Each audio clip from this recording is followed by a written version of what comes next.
of lesser known accounts of people encountering things that weren't remotely human. This includes things like extraterrestrials, ghosts, talking animals, cryptids, and much more. And I took the time to make this iceberg myself and made sure the cases were all super obscure and unknown. So if you guys like that sort of stuff, make sure to like and subscribe. It helps the channel out. Anyways, let's get straight into video now with the first entry. From outer space to County Limerick. On December 26, 2001, Jerry Battles was walking home after spending some time with friends at the Seven Sisters pub in the village of Kildamo. It was around 8 p.m. and Jerry was making his way back to his house in Pelesconry. The night was crisp and clear, with frost gently covering the landscape. Jerry decided to stop for a moment to gaze at the stars. The night sky was so bright that it seemed one could read by the light of the stars alone. As he admired the view though, his attention was suddenly drawn to a bright white light emanating from the other end of the small country lane he was walking down. The light was intense and seemed almost surgical in its precision. Jerry then felt an overwhelming sense of curiosity and unease. The next thing he knew, he was no longer on the country lane. He found himself aboard what appeared to be a spacecraft, and around him were about 40 other humans, all standing in a subdued, statue-like state. The people were of various ages and stood shoulder to shoulder like mannequins. Jerry realized he was also paralyzed, only able to move his eyes, and next to him stood a man wearing a coat and hat reminiscent of the style worn by the television character Columbo. Jerry's next conscious memory was floating into a larger chamber with a 360-degree viewing deck. In this room stood an inhuman entity, which Jerry identified as an extraterrestrial. The being had an oversized, cone-shaped head and large reflective black eyes. Jerry couldn't discern if the creature had arms or legs though, and the encounter felt surreal, almost dreamlike. The extraterrestrial communicated with Jerry through telepathy, expressing curiosity about why he wasn't terrified like the others. Jerry responded by asking if he should be afraid. The alien's reply wasn't really clear though, but the implication seemed to be that Jerry had nothing to fear. The extraterrestrial then asked Jerry what he would like to see. Jerry instantly requested to see the North Pole, and the alien then gave a command, and in an instant they traveled to the North Pole. Jerry described the experience as feeling like driving through a snowstorm at incredible speed. As they traveled, the extraterrestrial delivered a message to Jerry. The message was dire, warning that in 850 years, a giant asteroid the size of a monster would obliterate Earth. The alien explained that their species was 4 million light years more advanced than humans and had been observing Earth for millennia. According to the alien, humans had excelled only in global warfare and lying to one another. The message concluded with a reference to the Force, urging Jerry to harness it. The extraterrestrial also warned of an impending global financial crisis and stated that if humanity didn't change its ways, it would face extinction like the dinosaurs. After delivering this message, Jerry's memory of the event became hazy. He had no idea how long he had been on the spacecraft or what had transpired in detail. It wasn't until a contractor working at the regional hospital found Jerry's coat on the hospital roof weeks later that he began to recall the incident. The coat's discovery triggered his memories of the abduction. Jerry decided to come forward with the story nearly 15 years later in February 2016. He shared his experience with the Limerick Post newspaper, hoping to convey the importance of the message he had received.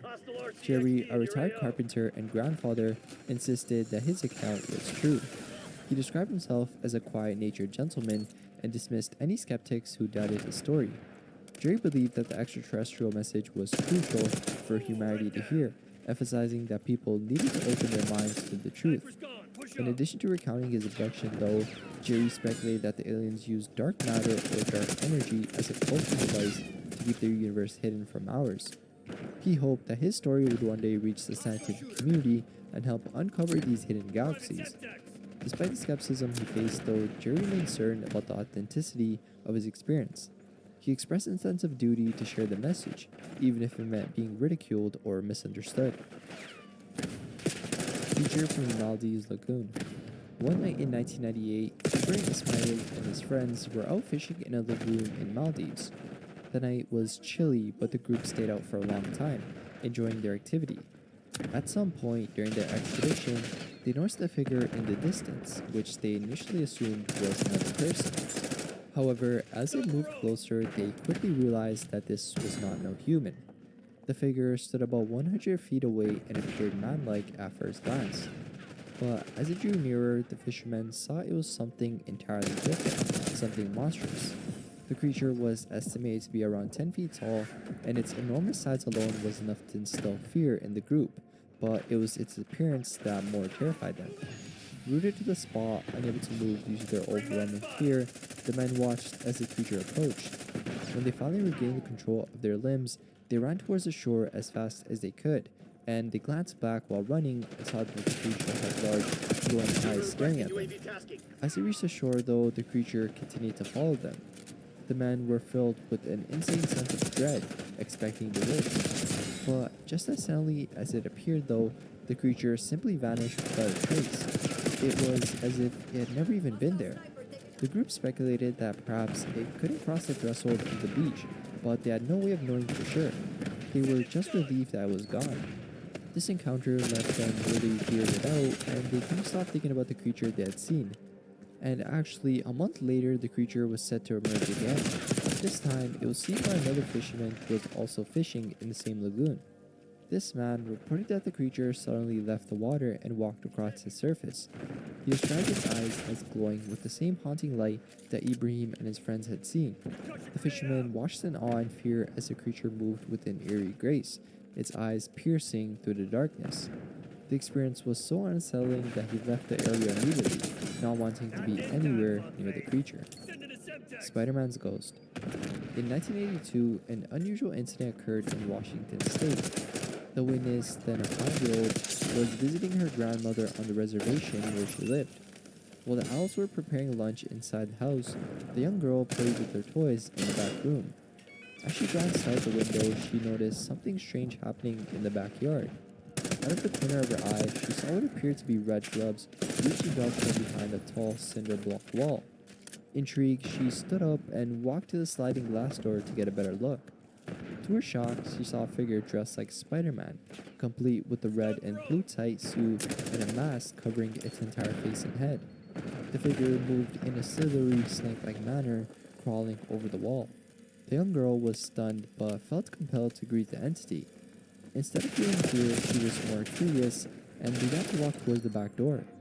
However, she then suddenly found herself frozen, unable to move or speak.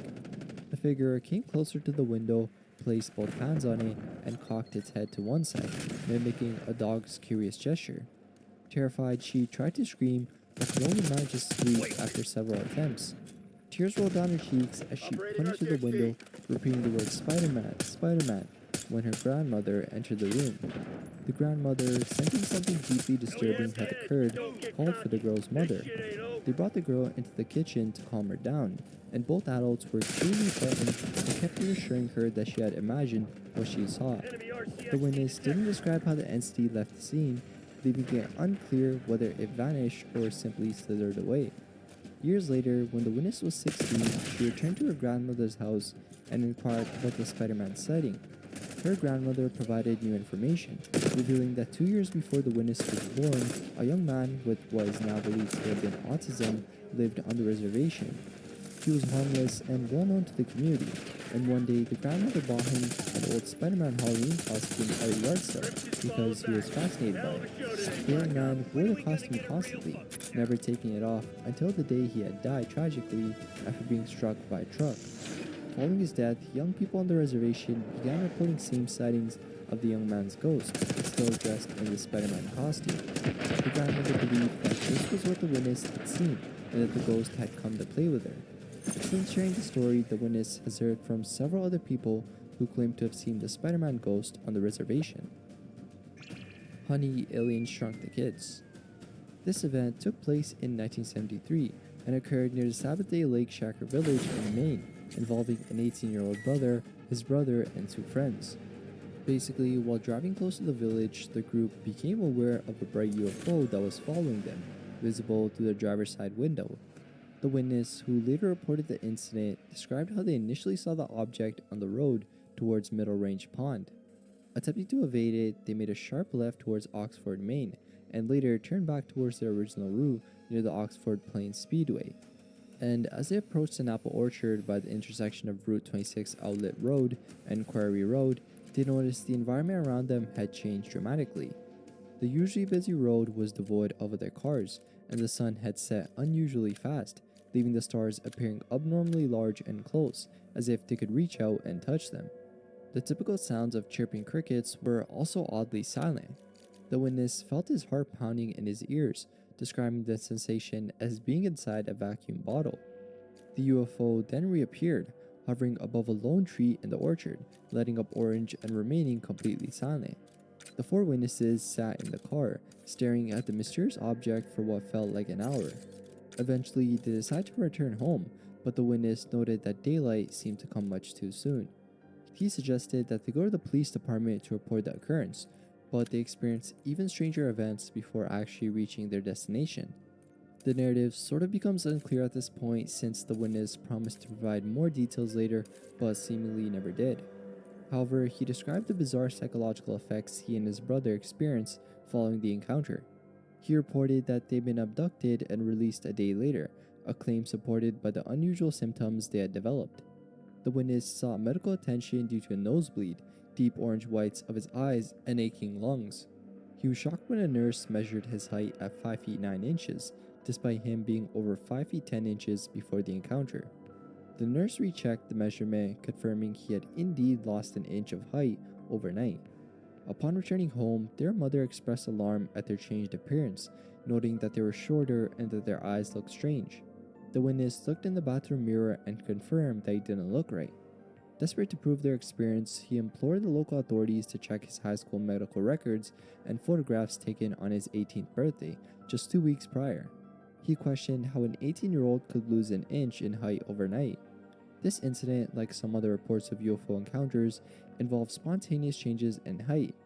The witness's emotional language in his letters suggests he was either attempting an immature hoax or genuinely panicked by his memories.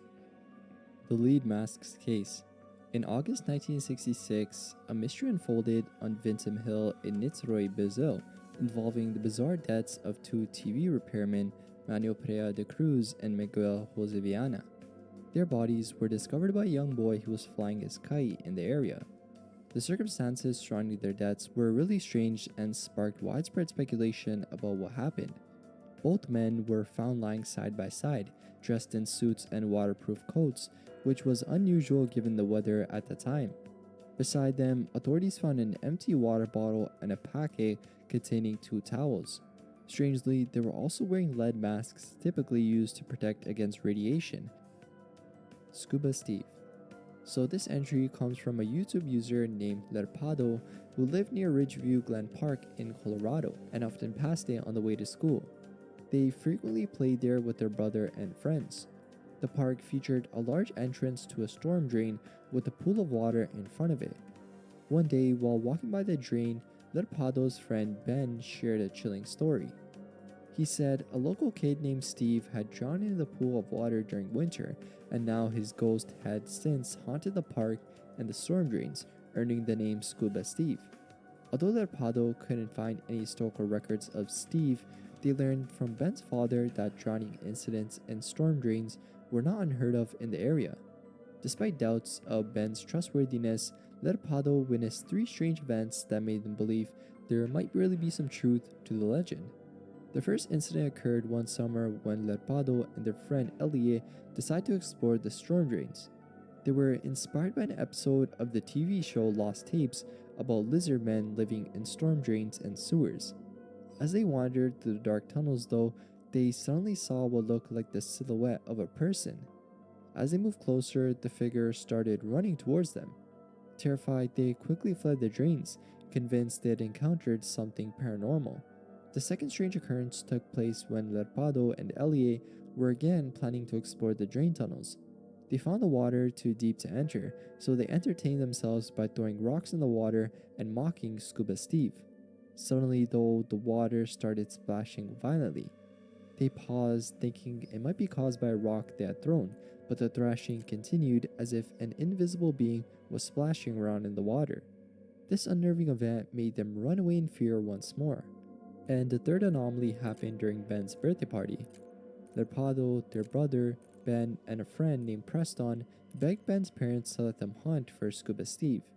Initially, Ben's parents refused, citing the late hour, but they eventually gave in. The group then went to a park and saw another kid there. Derpado recalled that the child was very skinny with dirty blonde hair, illuminated by a nearby streetlight. They played with the blonde kid for a while, forgetting about their search for Scuba Steve.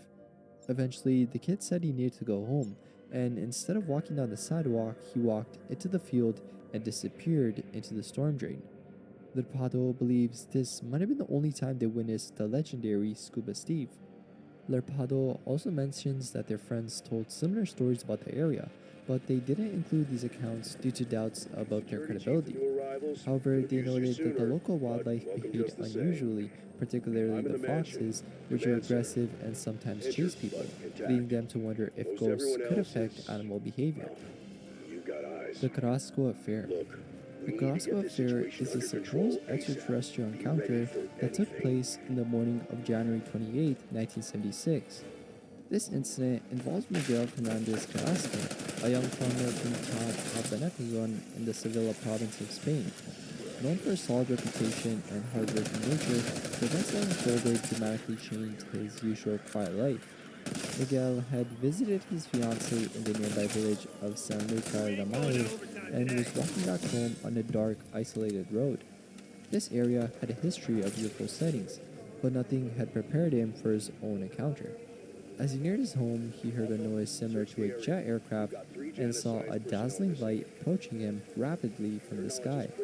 Despite attempting to run away, the light caught up with him several times before landing on three legs beside the road, near lemon and olive plantations. The UFO was described as a rectangular craft, about 2 meters wide and 3.5 meters high, with a structure taller than a telephone booth.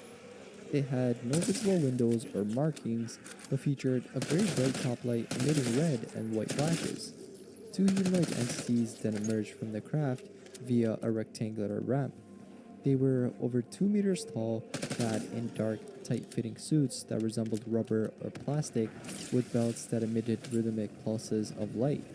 Miguel could only make out their heads, hands, or feet, and as the entities approached, Miguel found himself paralyzed, overwhelmed by fear and a mysterious force emanating from the light. Despite his attempts to escape, he was blacked out.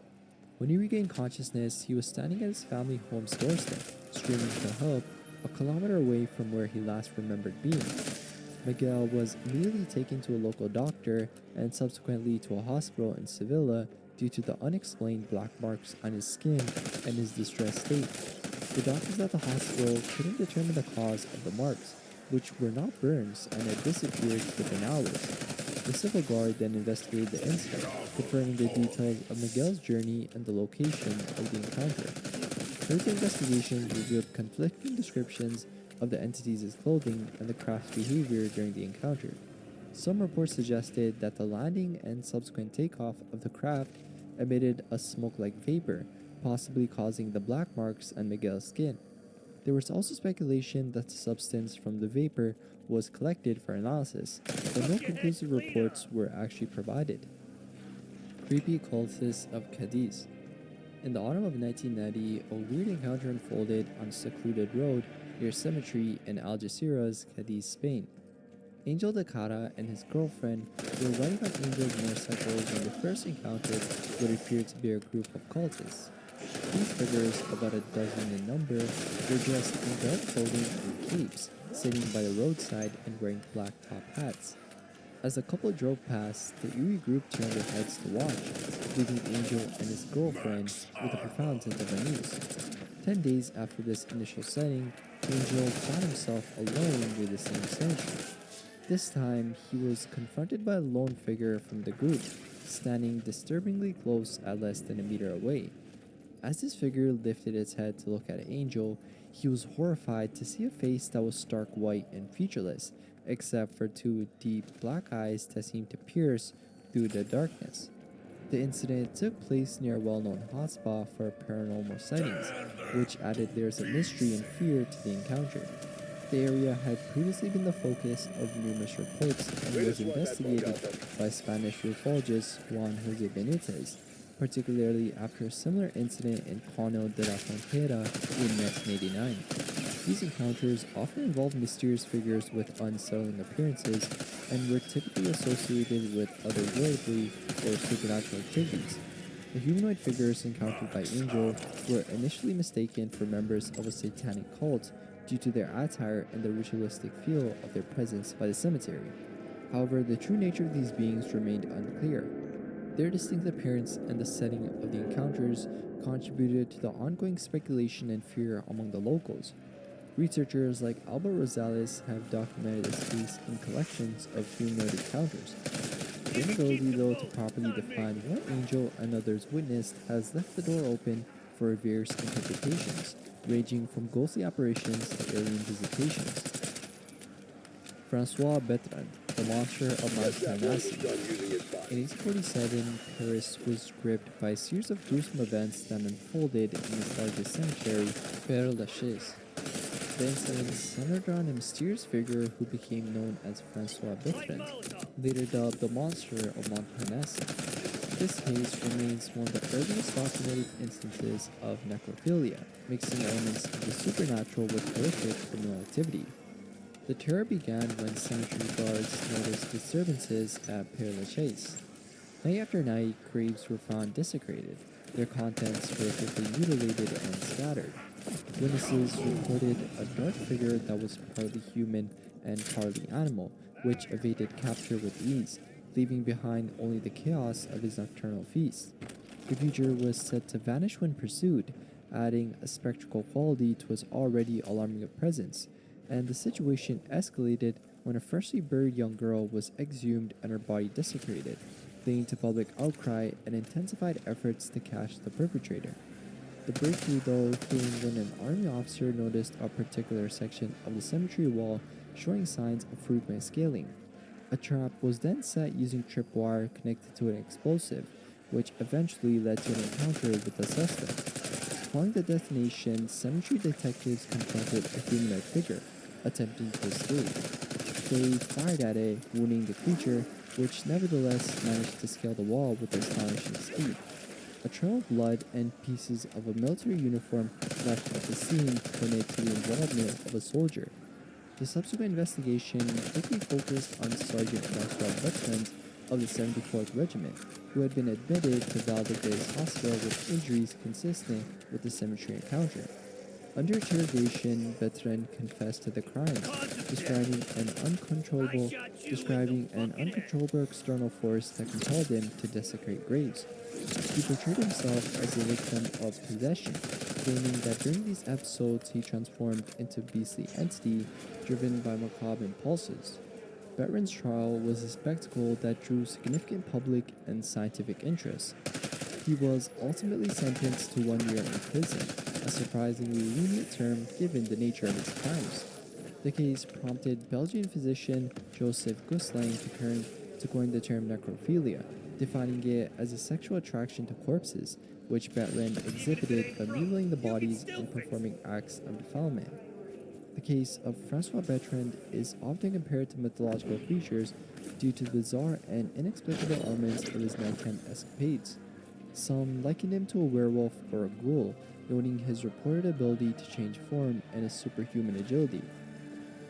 The Vampire of Lochmaben Castle. In the early 1990s, the quiet woods surrounding Lochmaben Castle in Dumfries in Galloway, Scotland, became the center of disturbing reports. Tom Robertson, a local investigator drawn by tales of unusual occurrences, embarked on an exploration of the area following rumors of animals found drained of their blood. This detail, reminiscent of classic vampire lore, prompted Robertson to seek out the truth behind these tales. Robertson's investigation led to a startling encounter with a tall figure shrouded in sacking with a hood over its head. The creature, which possessed black eyes and a gray face, exhibited agility and behaviors which were not typically human. It leapt into a tree and swung away, eluding further interaction or capture. This sighting only deepened the mystery and spurred further speculation about the presence of a supernatural entity in the vicinity of the historic Lochmaben Castle.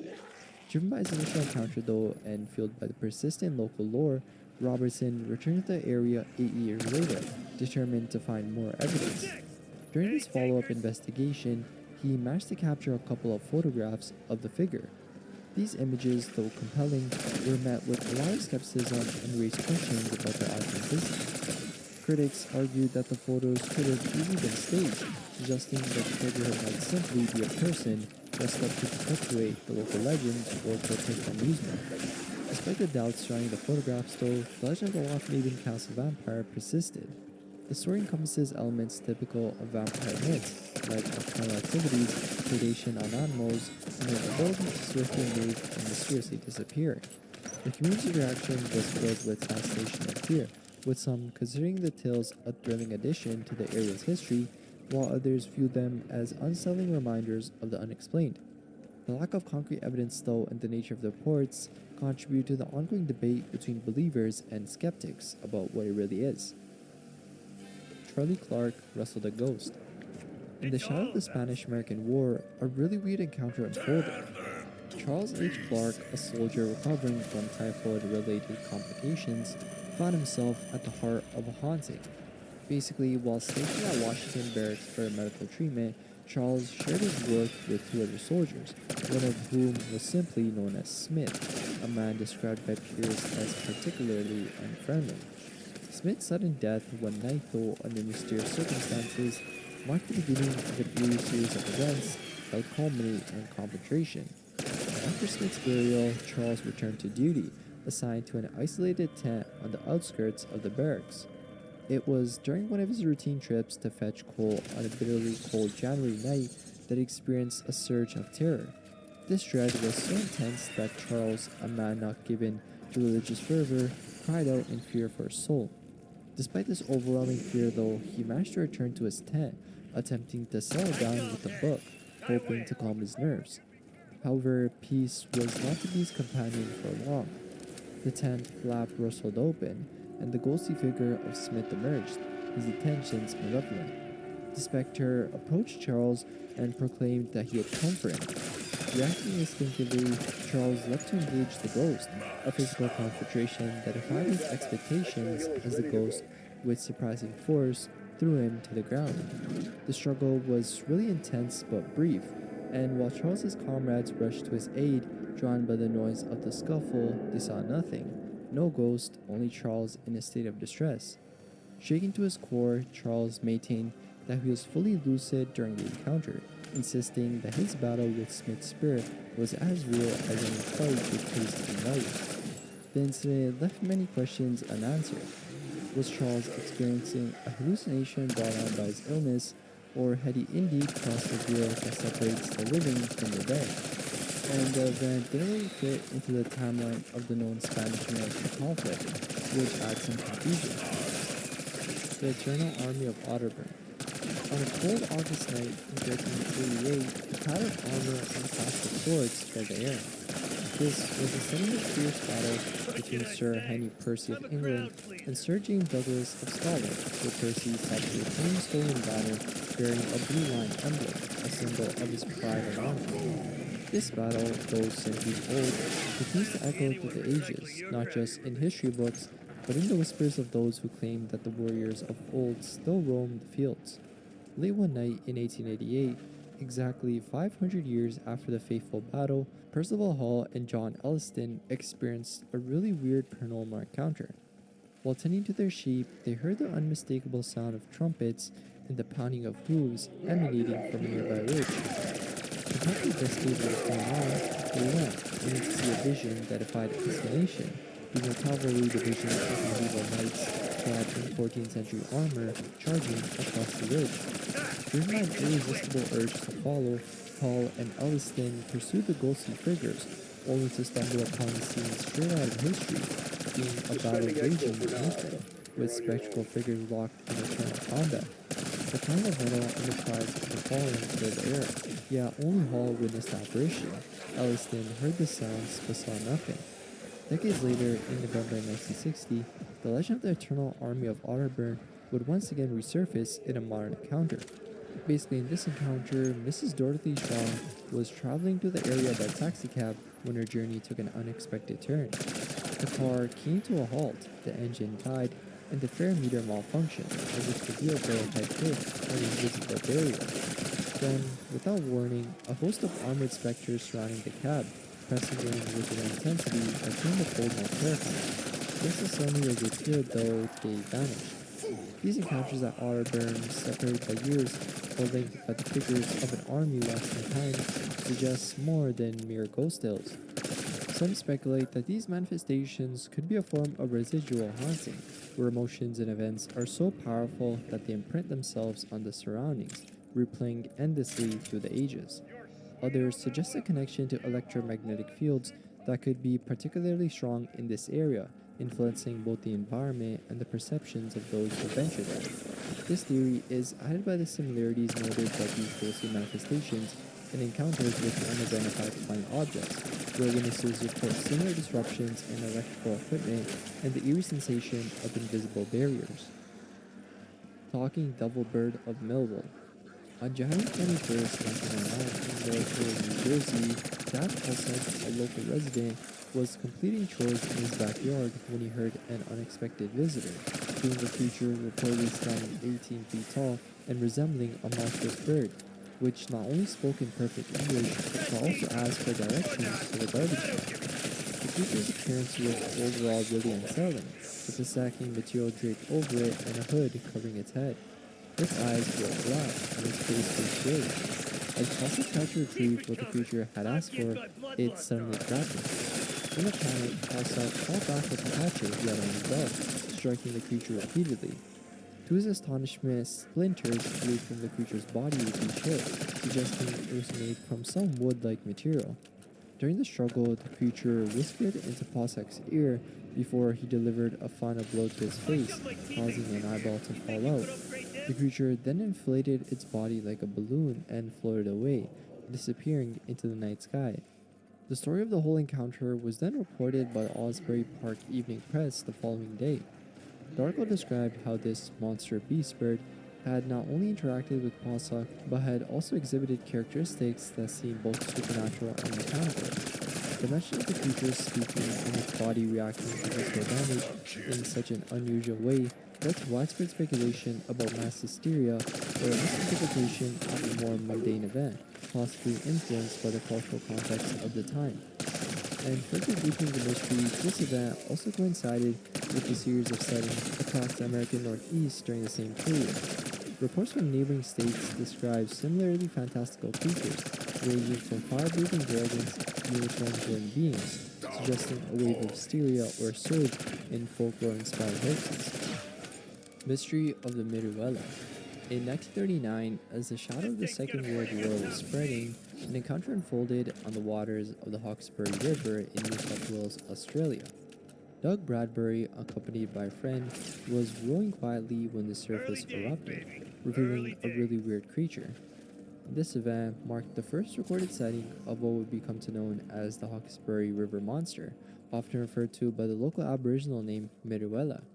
The creature described by Bradbury was a mysterious behemoth, estimated to be around 50 meters in length. It featured a serpentine head perched on a long neck, a body with visible humps, and large fibers that stirred the murky depths. This description aligns closely with ancient marine reptiles known as dinosaurs, thought to have gone extinct millions of years ago. However, the idea that a population of these prehistoric animals could have survived undetected in modern times stretches the boundaries of conventional science and zoology. Rex Gilroy, a noted Australian cryptozoologist, has been at the forefront of researching this creature. Gilroy suggests that the Miruela might indeed be a relic plesiosaur, a theory that draws connections between the physical descriptions provided by eyewitnesses and fossil records in the Mesozoic era found in regions close to the Hawkesbury River. And the Miruela has also been a long part in local Aboriginal folklore, evidenced by 3,000-year-old rock engraving discovered near Brisbane waters. This engraving depicts a creature really similar to the descriptions of the river monster we had encountered, suggesting that encounters with this being may have spanned thousands of years.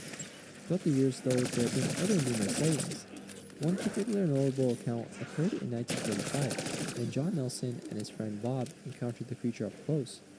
Their descriptions of its massive size, scaly texture, and dinosaur-like appearance added more interest to the growing legend. Despite these narratives, though, skeptics argued that these sightings could be misidentifications of known animals, like maybe large eels or other aquatic species native to the region. Others suggest that larger debris, often seen floating in rivers, might be mistaken for a living creature when viewed from a distance under certain conditions. Archaeologists and paranormal enthusiasts continue to be fascinated though by the mystery of the Miruela, drawing parallels with other lake monsters globally like Nessie of Loch Ness. The debate between believers and skeptics remains vibrant, with ongoing expeditions and technological advancements promising the potential for new evidence that could one day shed light on the true nature of the Hawkesbury River monster. El Patizo. In the northern region of the province of Salta, Argentina, a figure known as El Petizo has been part of local folklore due to its reported attacks on lone individuals in rural areas during the night. The figure is described as a shadowy entity that assaults its victims and then vanishes upon the arrival of help. It's said that this creature is impervious to physical attacks, including stabbings and gunshots. One incident occurred in 2002 when a young man from El Duraznico, just southeast of Rosario de la Frontera, became the seventh reported victim of El Petizo. The young man, who wished to remain anonymous, shared his experience, which was later recorded in El Tribuno of Salta. According to his account, while riding his bicycle with the intention to go hunting, he was forcibly knocked down by an unseen entity. Upon looking up, he saw a black, shadowy figure standing over him. In a panic, he shot at it with a shotgun and attempted to stab it, but neither action had any effect. The figure then dragged him across the ground by his hair until a local man, attracted by screams, came to his aid. The appearance of the bystander caused the entity to disappear instantly. This location is near the Cave of the Black Ones, a site believed to have been inhabited by the Candelaria culture about 800 years ago. The area is known for its mysterious atmosphere and has been linked to various legends, including that of El Patrizo. And local volunteer firefighter Jose Alvarez mentioned that some residents suspect UFO activity might be connected with these occurrences, citing reports of unexplained aerial lights and other phenomena in the region. These sightings have led to speculation about extraterrestrial involvement, although this remains unconfirmed as formal investigations have yielded no conclusive results. Pale Horse of Paloma Azul. In 1876, Tequila, a town in Jalisco, Mexico, was the site of a chilling event that echoed its violent past. The town, established in 1530, had previously experienced significant upheaval during the Mixtlan War in 1541.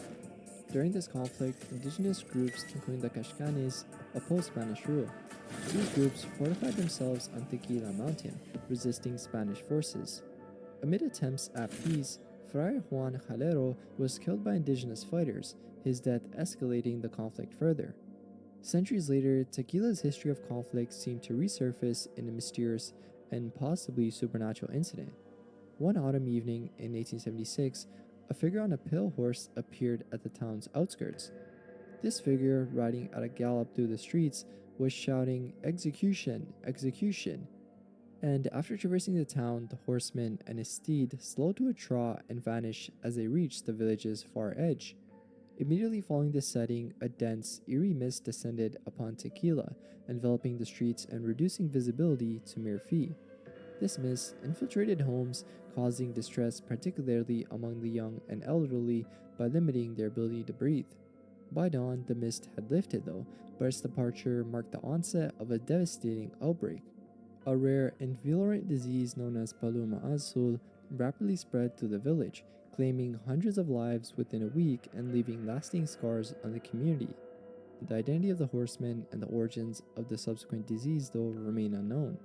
Some speculate that this event was a form of retribution for past grievances, possibly linked to the historical mistreatment of indigenous peoples or the violent death of Friar Juan Calero.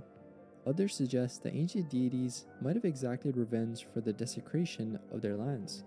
This event Tequila is reminiscent of plague-bearer myths found worldwide though, where spectral figures are believed to herald or directly cause outbreaks of disease.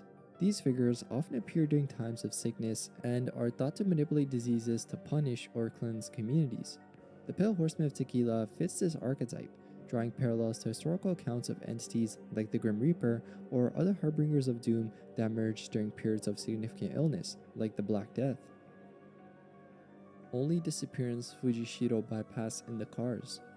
On November 19, 1963, an incident unfolded on the Fujishiro bypass in Ryugasaki City, Ibaraki Prefecture, Japan. The central figures in this event were the branch manager of the Fuji Bank Katsushika branch, his deputy manager, and a significant client. Their morning journey for a leisurely game of golf, though, took an unexpected turn into the realm of the unexplained. As they drove along the seemingly mundane route, their attention was captured by a black Toyota New Crown sedan with a Tokyo number plate. Notably, an elderly man was visible in the backseat, absorbed in reading a newspaper. The normalcy of the scene was soon disrupted, though, in a most astonishing way. As they passed Matsuda City and continued on the Fujishiro bypass, a weird smoke began emanating from the black car, which was about 150 meters ahead. In mere seconds, the vehicle that had been in plain sight vanished without a trace. The road ahead was straight, the visibility clear under the morning sun, leaving no room for logical explanations like sudden turns or hidden exits. The three men, witnesses to this phenomenon, were left in shock, unable to rationalize the sight of a car disappearing into thin air, accompanied by a cloud of smoke. And the account of this mysterious occurrence first surfaced in the March 4th, 1964 edition of the Mainichi newspaper, featured not as a news report but within a section known for its lighter or anecdotal content. This initial reporting did not specify the date of the event, which was later detailed in a 1976 book that added further narrative elements, like a specific date and additional context involving a wood patch on the road at the site of the disappearance, suggesting a supernatural intervention. Skeptics and believers alike have proposed various theories, though, over the years. One suggestion is that the episode was a collective hallucination or a misperception under the influence of the monotonous drive. Others speculate about the possibility of an elaborate hoax involving a stolen car, given the high value and desirability of the Toyota New Crown during that era. The mention of an injured man left behind in some version of the story also had some layers of interest, suggesting possible stage distractions or other deceptive tactics. Despite extensive discussions and the lure of a mystery, no concrete evidence has ever surfaced to validate the incident. The original newspaper piece remains the primary source, with its narrative embellishments and subsequent retellings contributing to the folklore surrounding the event. So yeah, what might have been a simple anecdote has transformed into a robust urban legend known as the Fujishiro bypass incident. Nancy Evans Bush escaped the Matrix. Nancy Evans Bush's story falls within the realm of near-death experiences, or otherwise known as NDEs. Unlike the typical NDE stories that paint pictures of peaceful transitions and heavenly visions, her experience dives into more darker and unsettling narratives. This account stands as a profound anomaly and challenges the common perceptions of life after death and the nature of reality itself. It was during the mid to late 20th century, around 1962, when Nancy, undergoing intense labor pains with her second child, found herself thrust unexpectedly into a dimension that was as bewildering as it was terrifying. Initially experiencing the sensation of soul-body separation that many report in NDEs, Nancy's journey took a stark turn as she ascended into an immeasurable void that was devoid of light or life. In this vast blackness, Nancy encountered entities that were unlike anything familiar or comforting. These beings, which appeared as circular forms flickering between white and black hues, exuded an aura of authority and malice without explicitly being evil. They communicated a chilling message to Nancy, being that her life, her memories, and all she knew of the world were merely illusions, a cosmic joke. They insisted that nothing she believed to be real had ever existed. This revelation was catastrophic for Nancy, shaking the very foundations of her faith and understanding. Raised in a liberal Christian environment where the principles of love, forgiveness, and an afterlife were ingrained, this experience was antithetical to everything she had learned.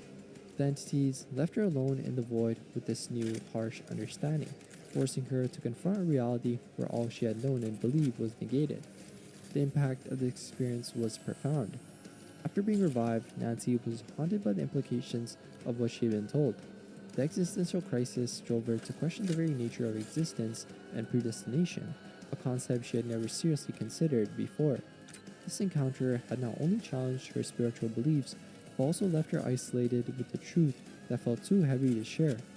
And 6 months following the incident, a seemingly innocuous moment turned pivotal when Nancy came across a symbol in Carl Jung's book that perfectly depicted one of the entities she had seen. This symbol, the yin yang, was a concept previously unknown to her, yet it resonated deeply, providing a potential link between her experience and the ancient philosophical ideas of dualism and balance. This connection spurred Nancy to delve deeper into the study of NDEs, especially those with distressing or hellish themes, which are often overshadowed by more blissful accounts. Her research led her to become a significant figure in the International Association for Near-Death Studies, where she advocated for greater recognition and understanding of the darker aspects of these experiences. Nancy's contributions to the field are encapsulated in her writings, notably in her work Dancing Past the Dark, where she explores the complex nature of NDEs and their impact on individuals' spiritual and existential perspectives. Throughout her work, Nancy has provided voice for those who have encountered the unsettling depths of the near-death experience, advocating for a more nuanced understanding of these events. Chameleonic Creeper of Saltern Cove. On the 27th of July 2010 in Saltern Cove, a serene location south of Peyton in Devon, something extraordinary and unexplainable was witnessed. This area basically became the center of a mysterious encounter with another creature resembling a plesiosaur. The sighting was made by Gil Pierce, among others, around 1530 that day. Gil Pierce and other locals initially mistook the creature for a turtle due to its reptilian head and apparent shell. However, as the creature pursued a school of mackerel, causing them to beach themselves in panic, it became clear that this was more than a sea turtle. The creature's neck was excessively long for a turtle, and its behavior was unlike any known marine turtle species, which typically feed on jellyfish, not fish. Pierce mass captured photographs of the creature, which showed a dark shape with a distinctively long neck, a greenish-brown hump, and large flippers. The creature was estimated to be around 3 meters in length, with the neck alone measuring around 2.5 feet.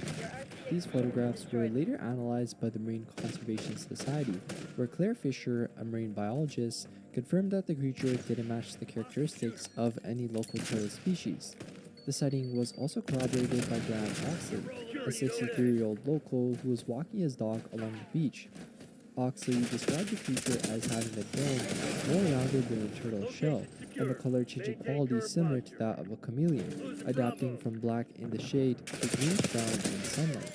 This adaptability in coloration added some layer of mystery to the creature, as it suggested a form of camouflage not typically seen in large marine reptiles. The MCS, after reviewing the photographs and witness statements, concluded that the sighting was genuine, but could not definitively identify the creature.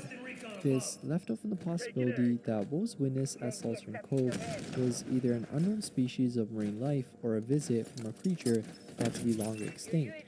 This incident at Saltern Cove also stands out because of the clarity of the photographs and the credibility of the eyewitnesses. Unlike many cryptic sightings where details are murky and documentation is lacking, the chameleonic creeper of Saltern Cove was observed in broad daylight and documented in a manner that allowed for scientific scrutiny. The presence of multiple witnesses, including a marine biologist's analysis of the photographs, lends some validity to the claims not often found in similar encounters. And also, the historical context of Saltern Cove, with its ancient and biodiverse marine environment, provides a plausible setting for such an unusual setting. The area's secluded waterways and deep rock pools could potentially hide unknown species or migratory marine life that seldom come close to shore. Pterodactyl Playground. In a less documented case of cryptid sightings, Mr. Fields reported encountering a creature resembling a pterodactyl in an unspecified park in the United States. This incident, though scarcely detailed and surrounded by skepticism, was mentioned in Neil Arnold's compendium Monster and AC of Super Phenomena. The sighting occurred as Mr. Fields and a neighbor were returning home through a local park. Their evening, though, took an unexpected turn when they heard a loud crashing noise emanating from the playground area, particularly around the swing set. Approaching the source of the disturbance, they were startled to find a large winged creature perched momentarily on the playground equipment. According to the witnesses, the creature possessed a formidable wingspan of about 6 feet and featured distinctive physical characteristics like a large beak and sharp claws, similar to those of prehistoric pterosaurs.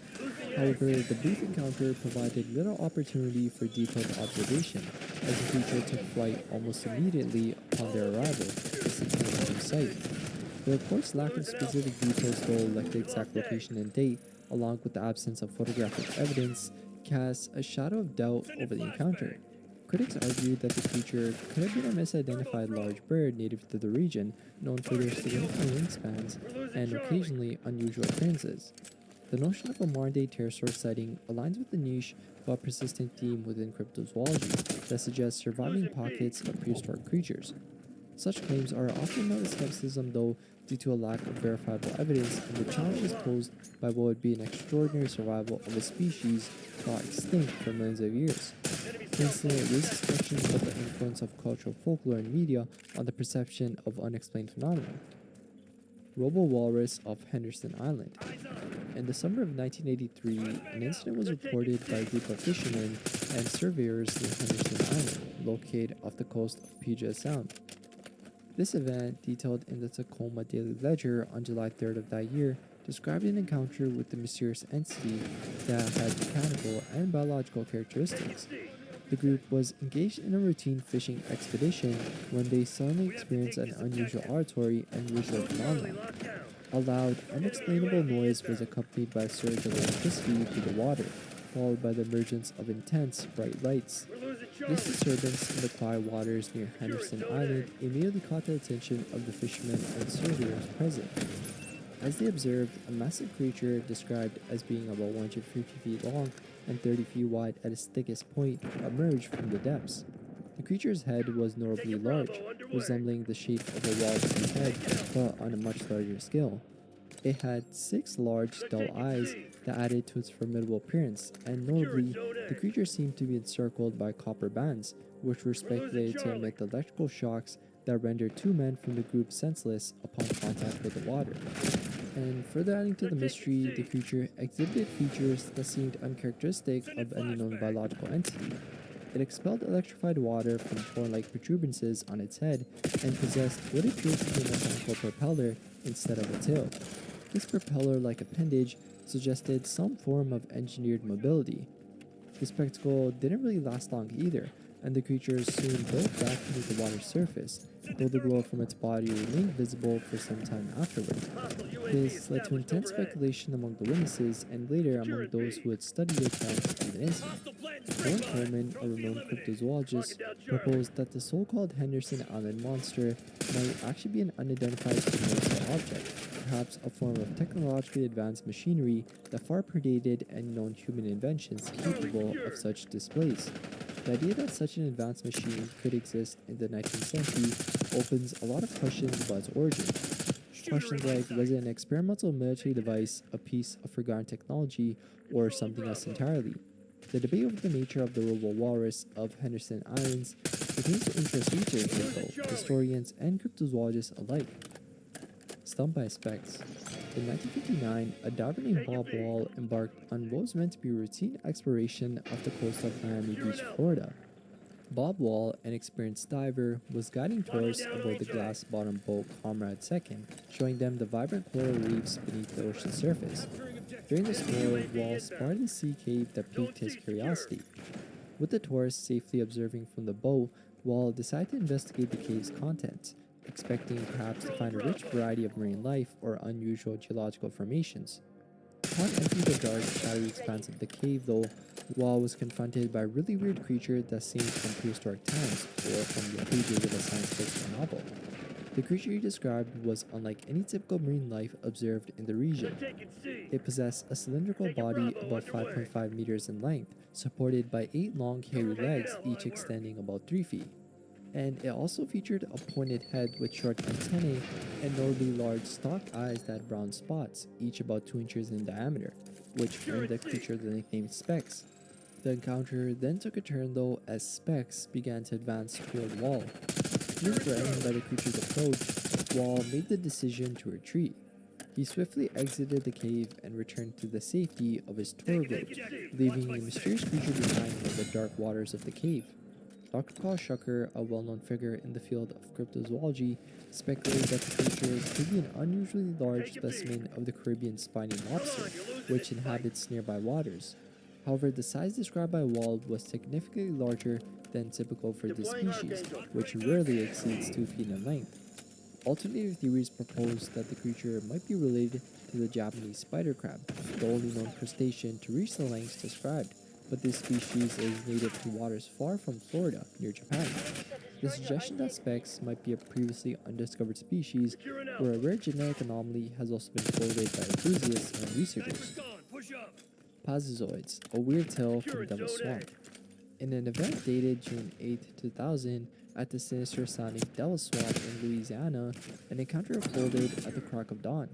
As the morning mist cleared at about 6:30 a.m., Roger Mixon, a 41-year-old local hunter, noticed an unusual object resting in a clearing near the swamp. The object was immense, dark purple and shaped like a batwing, measuring about 70 to 80 feet in length. This presence alone would have been enough to startle any onlooker, but what followed was even more astonishing. A drawbridge-type door on the object opened, revealing three humanoid figures that were observed near the object, engaging what appeared to be an attempt to capture a local alligator. These beings were ordinary, being that they donned what appeared to be golden crowns and wore iron-like breastplates. Their human-like faces were offset by lion-like sharp teeth and long hair, and it's said that each creature also had a scorpion-like tail and four wing-like protrusions, a detail that sort of ties to a description for the ancient Mesopotamian winged demon Pazuzu, known for its hybrid and terrifying form. As Mixon watched, hidden among the foliage, the situation escalated quickly. One of the creatures noticed him, and in a startling display of interspecies interaction, he reflexively fired his 12-gauge shotgun. The shot hit one of the beings in the chest, but astonishingly it appeared unharmed. In retaliation, the creature used the device attached to its waist, emitting a beam-like light that struck Mixon on the wrist, leaving a permanent scar and significantly impairing the use of his arm. The creatures then ascended into their craft, which closed swiftly and departed at an incredible speed, leaving Mixon both physically injured and mentally shaken. This incident marked the last time Mixon ventured into those woods, the memory of that morning haunting him perpetually. And this account first surfaced on Long Strickler's Phantoms and Monsters website, derived from an older source known as UFO Watch, which remains elusive in mainstream research channels. The detailed matching of the creature's characteristics with those of Pazuzu suggests a possible influence from ancient demonology, perhaps a cultural memory or archetype manifesting in a modern encounter. Skeptics might argue that the story is a concoction or hallucination, influenced by Mixon's familiarity with mythological or fictional representations of a demonic entity. Yet, the physical evidence of the injury and the detailed account add some complexity to the dismissal of his story as mere fabrication. Argolito, the Go-Ahead Story. In the Yaqui village of Turim in Sonora, Mexico, there lived a woman named Augustina Valencia, many generations before Rosalio Museas was born. Rosalio, though, would later write a memoir capturing the events from Augustina's life, told to his grandmother when she was young. These stories included Augustina's experiences with disease epidemics, wars, and natural disasters. Yet, among her tales, one stands out prominently, being the story of the Argolito, also known as Suwaka or Suguasa in Yaqui, a being similar to modern descriptions of extraterrestrial visitors. According to the lore, the Argolitos are beings from another world, capable of flying through the air at incredible speeds, often appearing as small lights with a distinctive whoosh sound. When near the ground, these beings are said to have long ropes trailing from their glowing forms, which they carry over their shoulders. The Argolitos are considered the natural adversaries of the Sirpas, monstrous shapeshifters who were once humans transformed by committing grave sins. The Sirpas are doomed to grow continually in size, living in caves until they become so large that they move into the sea, where many are said to reside. This narrative sets the stage for an encounter recounted by a goat herd named White from Turim, which he claimed to have witnessed not long before Rosalio's grandmother's time. White was tending his goats near Bam Canyon, rumored to be haunted by a Sirpa that had once been a man named Tomas, transformed into a giant rattlesnake for marrying a close relative. According to local reports, a manifestation of the Sirpa was a woman in white frequently seen emerging from the canyon. One night, White observed a bright light descending into the canyon with the rope streaming behind it. Curious, he approached the edge and saw an Argolito engaged in a fierce battle with the Sirpa. The struggle lasted until dawn, culminating in the Argolito defeating this monstrous serpent. The Argolito then proceeded to cut up the serpent's body, tying the pieces with its rope. After this, the Argolito then noticed White. It approached him and offered to take him to its home world. White, perhaps recklessly, agreed and found himself transported across the cosmos to another planet. There, he was imprisoned alone for 3 days, during which he overheard the Argolito's children inquiring if they could eat him. The Argolito explained that White was the son-in-law of the rain, a phrase suggesting some significant, albeit cryptid, status. After 3 days, White was returned to Earth, left on a hill north of Turim. He made his way back to the village and recounted his experience, which Rosalia Moses' grandmother later confirmed as true. Dancing with Witches. Mexico, known for its vast and dusty landscapes, an encounter unfolded that locals still recount with a mix of disbelief and fear. The event involved two young women, Steve and Andrew, who were cousins commonly known for their lively spirits and fondness for local gatherings. On this particular night, they were en route to a distant ranch to attend a party, a journey they embarked upon mounted on their trusty horses, traversing the rugged dirt paths that snaked through the region. As they arrived at the party after nightfall, though, they quickly noticed two unusually attractive women standing aloof in a corner. These women were distinctly fair-haired and light-skinned, features that were exceptionally rare for the area. The young men wasted no time and soon found themselves dancing with these enchanting strangers, enjoying several dances before deciding it was time to head back home. The return journey began uneventfully under the cover of darkness. However, about 30 minutes into their ride, a bizarre and unsettling sight had confronted them. The very same women they had left behind at the party were now inexplicably ahead of them on the same dirt road, walking in the moonlight. Confused but curious, Steve and Andrew halted their horses and approached the women, only to watch in shock as the figures laughed briefly before vanishing into thin air right before their eyes. Shaken but compelled to investigate, Steve dismounted and called out into the darkness. In response, two large, shadowy birds emerged, their forms as dark as the night sky itself. These birds, possessing an uncanny human-like ability to speak, taunted the men, thanking them for their dance earlier that evening. Then Steve instinctively drew his gun and fired at the birds. The bullets, though, had no effect, as the birds continued to circle above, simply laughing. In a final act of defiance or perhaps desperation, one of the birds swooped down and scratched Steve's face, a minor wound that did little to deter his resolve.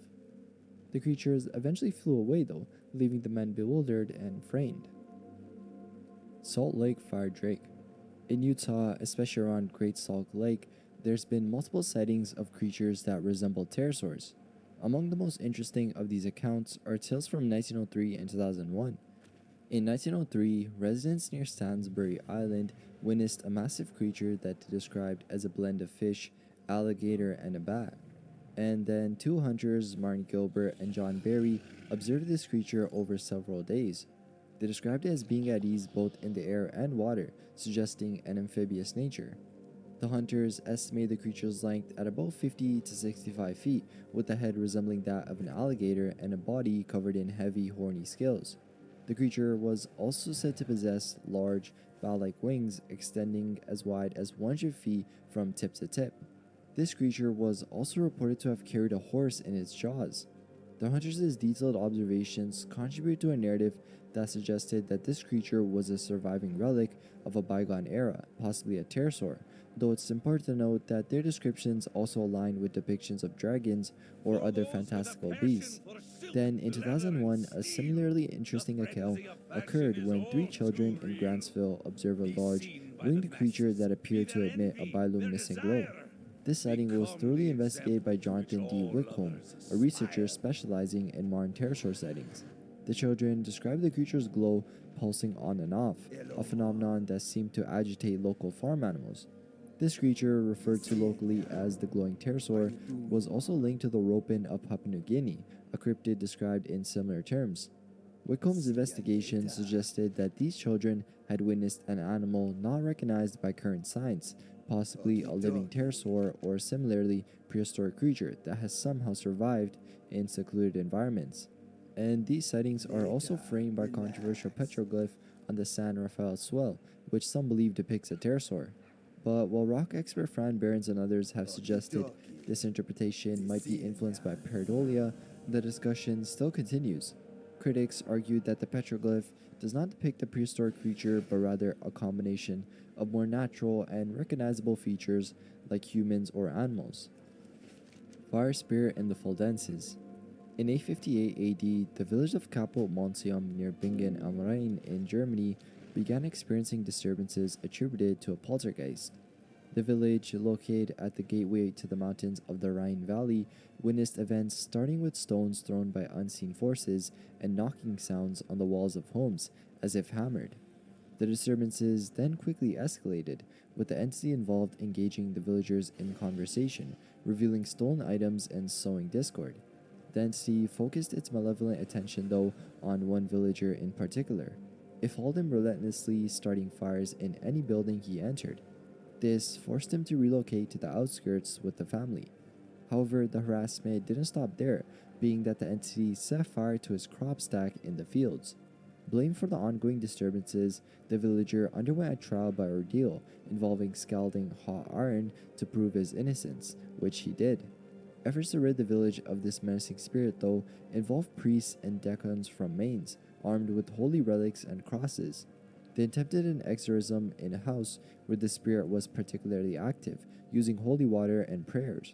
The entity then responded aggressively, throwing stones that injured the clergyman. Also, the spirit claimed to have dominated a priest from the exorcism team by exposing the priest's secret relationship with the local bailiff's daughter, thereby shaming him and asserting its control. It declared the priest its servant, having been under scope during the sprinkling of holy water. The relentless attacks by the poltergeist then continued for 3 more years, during which it spoke openly to villagers, manipulating and terrifying them. And the entity's presence and activities led to the eventual destruction of Capo Montium by fire, leaving the village in ruins in 861. The exact location of this place, though, is lost to history, possibly existing under a different name or completely erased from the map. Dark Dumbo. So this one comes from a Reddit post, and a Reddit user named Mutually Awkward shared a story told by their father's girlfriend about an encounter with the weird entity in her apartment. Alone in her apartment and having fallen asleep in the living room with the lights on, she awoke late at night to a startling sight. There, floating in the air, was a humanoid creature with a childlike stature but with a disproportionately large head and enormous ears, which it flapped to hover. This entity, which she referred to as Dark Dumbo due to its large ears, had a grin that paralyzed her with fear. This vision lasted only a few moments before the creature simply disappeared. Compounding her distress, she recounted other times where she experienced what felt like being choked by an unseen force during the night. These encounters suggest a possible case of sleep paralysis, which is a condition the witness is familiar with, though she insists that these experiences felt really different and more visceral than typical sleep paralysis episodes. And another plausible explanation, though offered, is a state of consciousness between wakefulness and sleep, where vivid hallucinations can occur. Chris's Bruja. A recent encounter in northern Donna, Texas, brought a mysterious and unsettling figure into focus. Basically, a local man named Chris was driving to his brother's house around 9 p.m. along Val Verde and Minnesota roads. As he turned east on Minnesota Road and progressed about half a mile, an unexpected sight confronted him, being a figure in rags flying alongside his driver's side window. This entity, described by Chris as a female figure with long hair and ragged flowing clothing, seemed to inspect Chris closely, her face being obscured by her hair, which fluttered in the wind. Despite her keen observation, she didn't find what or whom she was looking for in Chris's vehicle. After a tense few seconds, she simply veered away and disappeared into the night. This sighting adds to a growing number of reports involving feminine flying humanoids, especially those resembling the folklore entity known as Bruja, which is commonly associated with witchcraft in Mexican and southern US traditions. These creatures are often depicted in folklore as figures that are draped in dark, tattered robes, capable of flight, and sometimes engaged in malevolent activities. The incident on Minnesota Road also aligns with such descriptions, but leaves many questions unanswered about the intentions and origins of these beings. Questions like, is this an actual supernatural phenomenon, or merely a case of mistaken identity involving birds or other wildlife? And it might also be a collective cultural myth that took its place into public consciousness. The Agarthan's visit. In the 13th century, an event occurred involving the Turkish poet and thinker Mevlana and his wife Karahattin in their home in Konya, Turkey. This event was documented between 1207 and 1273 and describes a really interesting visitation. Kira Hutton reported that her husband Mevlana had an unusual encounter with 6 imposing men who appeared in their house through an anomalous door that manifested on an otherwise solid wall. These men, which were described as humanoids, carried with them roses which they presented to Mevlana before initiating a prayer session. After their prayers, these figures vanished just as mysteriously as they appeared, leaving no trace behind except for the roses they had brought. Kira, who was perhaps seeking validation of this strange visit, took the roses to her gardener. The gardener, upon inspecting the flowers, identified them as rare Indian roses, which added to the mystery since they were of exotic origin.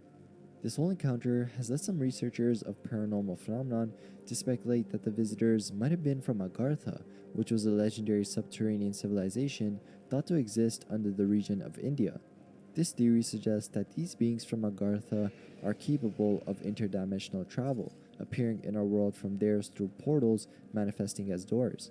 Despite this narrative, though, and the historical interest surrounding Mevlana, who is a revered figure, the claims of a connection to a lost civilization like Agartha are highly speculative and not supported by concrete evidence.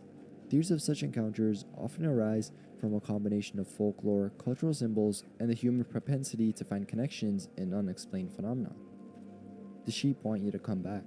In the summer of 1990, Gregory Pauline and his friends experienced an unusual encounter near Edale in the Peak District. Basically, around 11:30 p.m., under the cloak of darkness, the group, armed with only a couple of torches, ventured out for a walk along the footpaths near their camping site. Their adventure led them across farm fields and towards a secluded ditch lined with high bushes, setting the stage for the experience. As they neared the ditch, the group, already jittered from trying to scare each other earlier, halted to decide who would cross first. It was at this moment they heard an unsettling noise coming from the other side of the ditch. Initially, it seemed to be just a sheep making noise, but there was something weird about the sound that made them uneasy. It appeared as though the sheep was articulating a word, although they couldn't determine what it was saying. Speculating that it might be a prank by someone hidden in the bushes, the group whispered among themselves. The absence of any further sounds, though, like laughter or movement, which would typically follow a prank, made the situation feel all the more sinister. The air was charged with tension, and after a few minutes of nervous waiting, they decided to retreat, slowly walking backward and keeping their eyes fixed on the bush. Their retreat was hastened, though, when they heard the noise again. This time, it unmistakably sounded like the sheep was mockingly telling them to come back. The tone was sort of unnerving, almost as if daring them.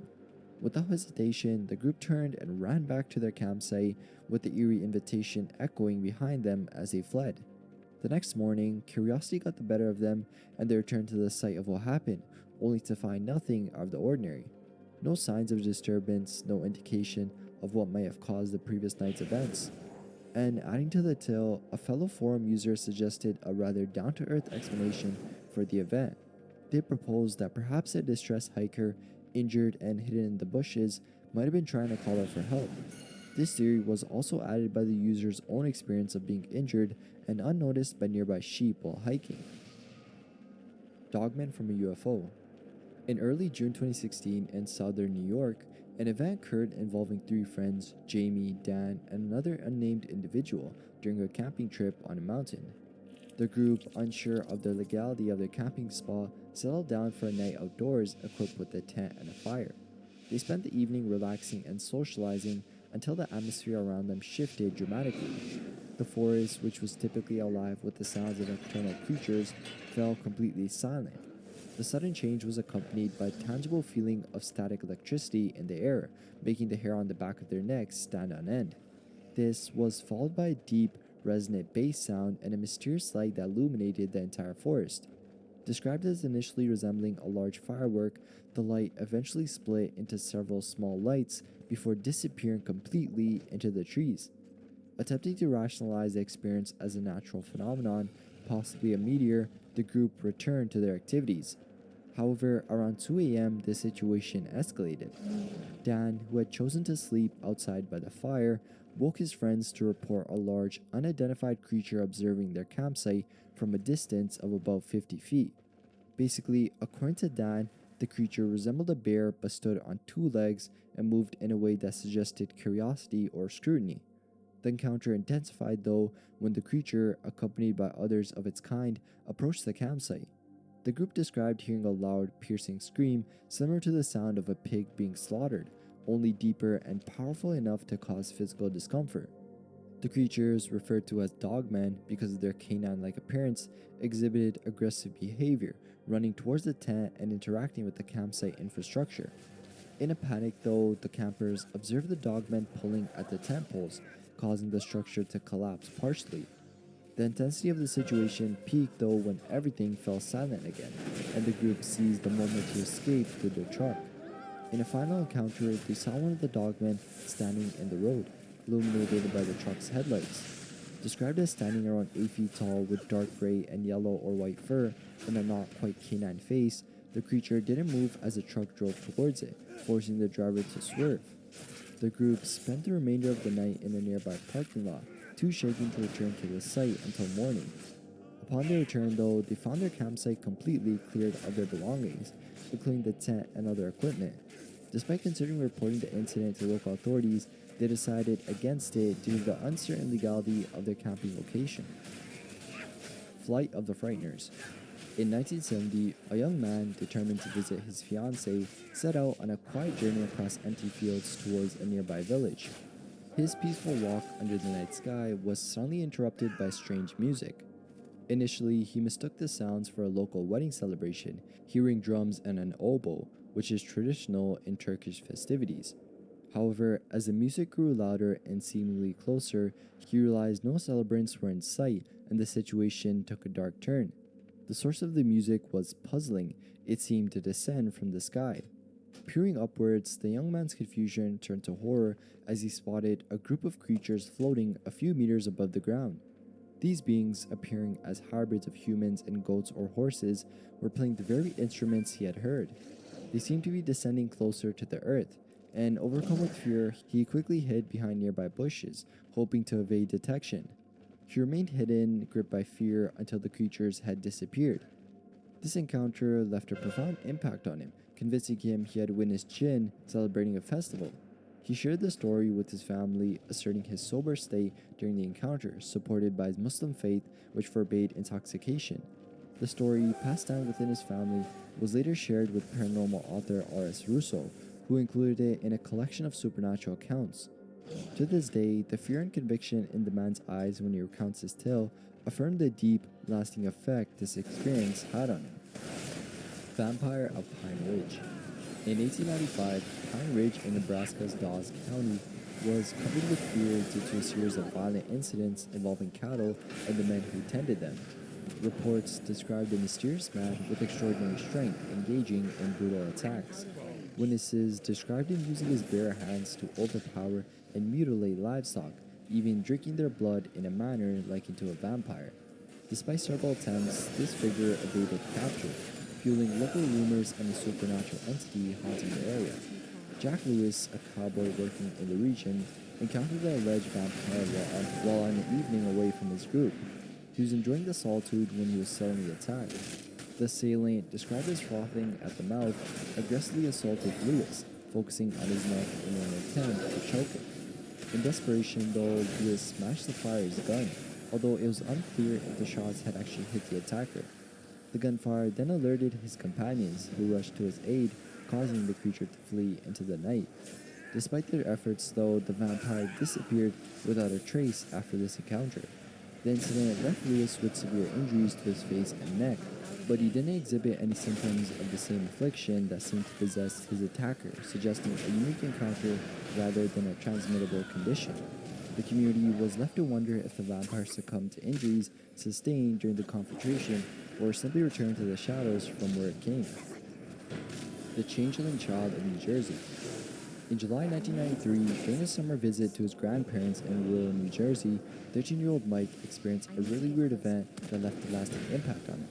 The local setting was serene, surrounded by open properties lined with thick brush and woodlands. On the night in question, the atmosphere was typical of a humid New Jersey summer evening. Mike and his cousins decide to engage in a game of hide-and-seek after dusk, a suggestion that filled Mike with reluctance due to his discomfort with the woods. As the game commenced, tragedy struck though when one of the younger cousins collided with a parked car while running, her screams piercing the night as the family rushed to her aid. Amid the chaos, Mike and his cousin Chris were navigating back from their hiding spots in the forest. The normalcy of their return, though, was shattered when a mysterious portal appeared beside them near a large rose bush.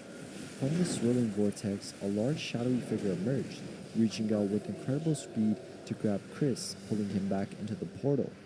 The entire encounter lasted just mere seconds, ending as abruptly as it began, with the portal vanishing without a trace of Chris or the entity. Shaken by the incident, Mike attempted to alert his family, but his claims were dismissed by his grandmother, who was unconcerned about the whereabouts of Chris, believing he was old enough to look after himself. The next morning, Mike's confusion deepened when he found Chris at home, behaving as if nothing had occurred. Chris's nonchalant response to Mike's questions about the previous night's events only added to the mystery. Mike noticed that Chris bore no physical marks from the incident, contrary to what one might expect if he had indeed been dragged through a thorny bush. But over the years, Chris developed a strange medical condition characterized by periods where he couldn't walk, requiring the use of a wheelchair, along with times of normal mobility. This condition remained undiagnosed, and despite severity, it would spontaneously resolve before reoccurring. The community whispered about the possibility that Chris was not the same person who had vanished that night. Rumors spread that he was a changeling, a common theme in folklore where humans are taken by supernatural beings and replaced. In these tales, the replaced individuals often exhibit odd or unnatural behaviors, sometimes possessing knowledge or characteristics impossible for them to have acquired naturally. And reflecting on the incident years later, Mike expressed his belief in the zoo planet theory, which suggests that Earth is a sort of exhibition ground for cosmic entities capable of entering and exiting our reality at will. This perspective was influenced by subsequent encounters with other unexplained phenomena, suggesting a pattern that transcended a single isolated event. Venusians on a plane. During a routine flight from Palm Springs, California to Portland, Oregon, a flight attendant encountered three unusual passengers that led her to believe they were not of this world. The incident occurred between 1985 and 1989. Basically, the flight had made a brief stop in San Francisco, where three individuals boarded the plane. These passengers were notably odd in their appearance and behavior. Most striking was a man estimated to be around 30 years old, seated in 23B, who exhibited very piercing eyes and an unusual forehead. Accompanying him were a silent child, roughly 8 years old, and a middle-aged individual. All three were dressed in plain work clothing, typical of what one may find at a Sears Roebuck store, and carried no luggage. Once airborne, the man in 23D engaged the flight attendant, asking technical questions about the plane's mass and velocity, questions she found odd and outside the scope of typical passenger inquiries. His interaction with the onboard service was equally strange, being he seemed unfamiliar with common food and beverage items, requiring them to be listed before making a selection. And the man's peculiarities continued throughout the flight. He conversed with another passenger, asking unusual questions and repeating the answers to his silent companions. His knowledge extended beyond normal bounds, being he knew the flight attendant's feelings of dislike toward another crew member without being told, suggesting he could read her thoughts. As the plane landed and the passengers disembarked, the man approached the flight attendant to inquire why she had sat with someone she disliked, confirming his ability to read her mind. And he cryptically told her he was light years old, a statement that confused the measure of distance with time. After the flight, the attendant saw the trio enter a limousine, which added another layer of mystery to their identities. The flight attendant, married to an Air Force serviceman, had never experienced anything similar before or since. Her encounter raises questions about the nature of these individuals, being whether they were extraterrestrial visitors, interdimensional beings, or something else entirely. Group F, the Barbara Hudson story. Barbara Hudson's encounters with otherworldly beings, a series of events that unfolded over several decades. It was early hours of a morning in 1955 when a pivotal experience marked the start of her narrative. Barbara, residing in her family's home, was awakened by the presence of a tall man in her bedroom. His eyes emitted beams of light that struck her, inducing a trance-like state devoid of resistance. Compelled to follow, she was led to her living room where she encountered a gray mist and found herself transported via an elevator-like device to a room filled with unfamiliar instruments and colored lights, displaying an image of Earth on a large screen.